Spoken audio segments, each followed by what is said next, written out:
What's going on, family? It's Joe Davis. It's Thursday morning here in Houston, Texas, getting ready to go for my morning workout. But I want to give a shout out to John White in South Carolina. He sent me an email, asked me a question. What does it take to be a leader in the networking industry? Well, John, I want to make sure that you understand that typically this is going to be different than anything you've ever done if you've really, it's your first thing in this industry, because it's not like a corporate environment where people follow ranks and people follow titles. It doesn't matter what your rank is or what your title is in this industry or how quickly you advance through the ranks. People follow the people who they feel like can help them accomplish their goals and dreams in this industry.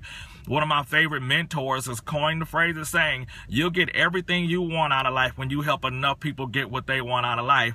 That's really what this thing is about. So, John, how many people can you help get to where they want to be in life? How many people can you help as far as achieving their goals and dreams? And what you'll notice is the more people you help, the more people are going to follow you.